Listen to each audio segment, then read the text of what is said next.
पाकिस्तान को रावलपिंडी टेस्ट में शिकस्त, इंग्लैंड को सीरीज में 1-0 की बढ़तरी हासिल। इंग्लैंड ने रावलपिंडी टेस्ट में पाकिस्तान को होम ग्राउंड पर 74 रन से शिकस्त देकर 22 साल तवील इंतजार खत्म कर दिया। इंग्लैंड ने इससे कबल दिसंबर 2000 में कराची में पाकिस्तान को 6 विकेट से हराया था। इंग्लैंड ने इस फतह के साथ 3 टेस्ट मैचेस की सीरीज में 1-0 की बढ़तरी हासिल कर ली है। रावलपिंडी टेस्ट के आखिरी रोज इंग्लैंड के 343 रन के हदफ के ताकुब में पाकिस्तानी टीम 268 रन बनाकर आउट हो गई। खेल के 5वें और आखिरी रोज पाकिस्तान ने दूसरी इनिंग्स 2 विकेट के नुकसान पर 80 रन से शुरू की तो इब्तदा में ही अमामुल हक 48 रन बनाकर आउट हो गए। अमाम के आउट होने के बाद मोहम्मद रिजवान और सऊद शकील ने इंग्लिश बॉलर्स के खिलाफ मुजाहमत की, 87 रन की शराकत कायम की, ताहम मोहम्मद रिजवान 46 रन बनाकर पवेलियन लौट गए।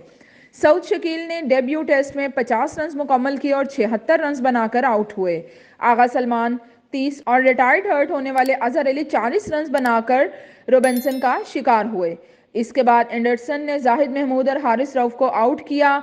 जैक लेच ने नसीम शाह को आउट करके टीम को फतह दिलाई। इंग्लिश टीम की जानिब से एंडरसन और रॉबिन्सन ने 4-4 जबकि लेच और बेन स्टोक्स ने एक-एक खिलाड़ी को आउट किया। इंग्लैंड के ओली रॉबिन्सन उम्दा बॉलिंग पर प्लेयर ऑफ द मैच करार पाए। इंग्लिश कप्तान बेन स्टोक्स, जिसकी डिक्लेरेशन के बरवक्त फैसले ने मैच को फैसला कुन बनाने में अहम किरदार अदा किया, फतह के बाद कहा कि इनकी टीम ने मैच के पहले ओवर से पॉजिटिव क्रिकेट खेली, जिसके बायस हमें यह फतह नसीब हुई।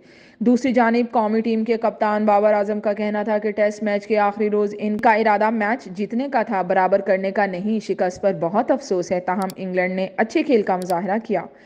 इनका कहना था कि हमारे लिए मुल्तान टेस्ट नहायत अहमियत इख्तियार कर गया है, जिसमें फतह हासिल करके सीरीज बराबर करने की कोशिश करेंगे।